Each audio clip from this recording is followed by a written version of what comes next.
Yan. Yung dalawang pork belly. Bali is, ikakat ko siya. Yan. Ayan, nakat na siya. So, alam niyo naman kung paano ikat yung ganito. Ayan. And next step na tayo. Ayan, chop na ginger, garlic, and red onion. Yan.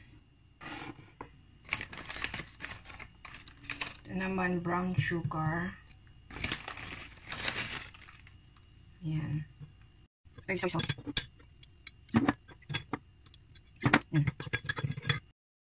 Oyster sauce. 2 spoon ng oyster sauce. Yan. Ayan, magpapakulo ako ng tubig. Tapos lalagyan ko ng asin. Lagyan ko ng spring onion at saka ginger. Yan. Pag kumulo yan, ilalagay ko yung malinis at na pork belly. Ayan, kumulo na, ilalagay ko na ito. Yan. Tapos, hintayin ko lang ulit siyang kumulo ng mga ilang minuto, makuluan, and then, isisit aside ko na. At ayan, kumulo na nga ulit. Alam naman natin lahat na kapag kumulo yan at yan nasa ibabaw, ayan yung amoy ng meat at saka dumi.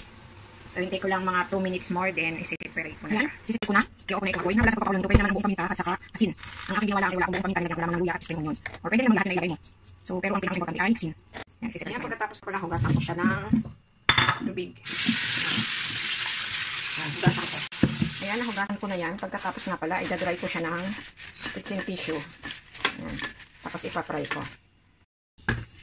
Yan, ipapry ko na. Siyempre, lagyan ko ng kaunting mantika para hindi lang dumikit. Kunti lang yan dahil may mantika naman yung belly. Ayan. Fry ko na. Ipapry ko yan until golden brown.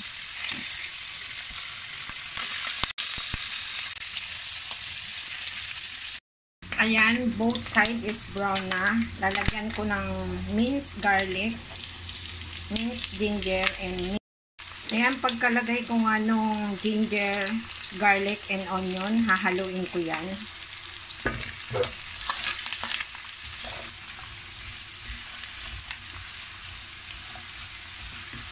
Sa mahinang apoy lang yan. Ngayon nilalagay ko itong pinaghalo kong brown sugar, soy sauce, and oyster sauce.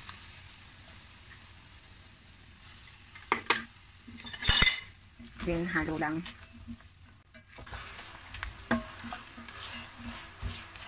Yan, nahalo ko na. Lagyan ng kaunting black pepper or paminta. Then, haluin ulit.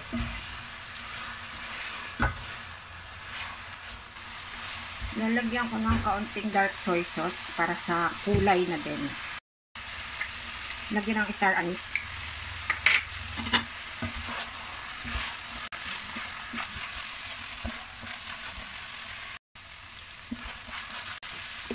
Lagyan ng tubig. Just add certain amount of water.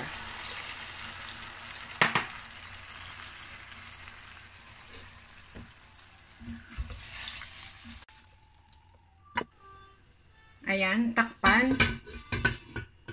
Hintayin kumulo at lumambot yung karne. Maybe 25 minutes to 30. Ayan. Okay na. Lagyan ko ngayon ng sili at spring onion. Yan. Then, hahaluin ko ulit. Hindi ko na siya tatakpan. Okay na yan.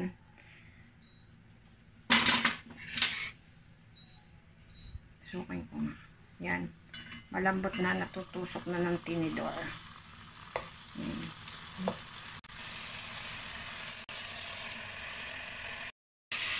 Yan, pagkalagay ng chili and spring onion, haluin mo lang mga ilang minuto. Kapag na-absorb na, tikman mo kung okay na, then ready to serve na po yan.